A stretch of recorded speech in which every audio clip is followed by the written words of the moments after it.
souvent le parallèle avec la musique.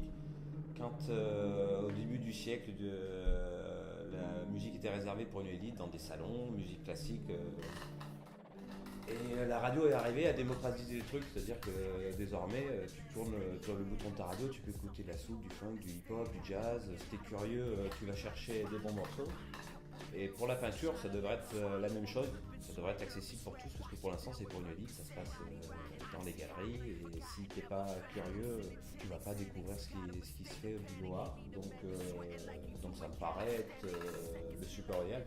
Et on a la chance de vivre avec Internet. C'est vraiment Internet qui a changé la donne. Le street art s'est développé grâce à Internet. C'est-à-dire que tu peins dans la ville, mais tu fais ta photo ou les gens font des photos et ça fait le tour du monde en 2 secondes. Ce qui fait que tu peux devenir complètement indépendant et autonome sans faire partie du circuit institutionnel. Donc c'est génial.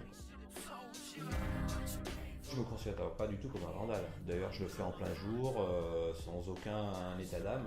Je me dis pas que je suis en train de vandaliser, mais je fais attention, c'est-à-dire que génétique, je vais choisir vraiment des endroits qui sont dégradés, qui sont à l'abandon, quoi. Et de mettre quelques coups de pinceau, d'un seul coup, ça reprend de la valeur, ça peut procurer de l'émotion. J'ai plusieurs techniques vu que j'ai pas fait d'école d'art, donc j'ai besoin de passer de l'aquarelle au pochoir, en passant par l'acrylique, le collage.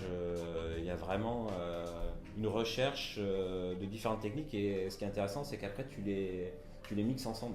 Quand je travaille en ville, je peux faire du pochoir, mais on va plus trop savoir que c'est du pochoir parce que je reviens à l'acrylique, à l'encre. C'est l'envie aussi de chercher des choses nouvelles et de ne pas m'enfermer.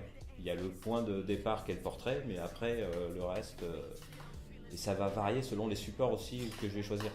Je fais des choses très simples, c'est-à-dire du portrait qui soit accessible à tous. C'est vraiment le but, c'est que ça touche un panel le plus large possible.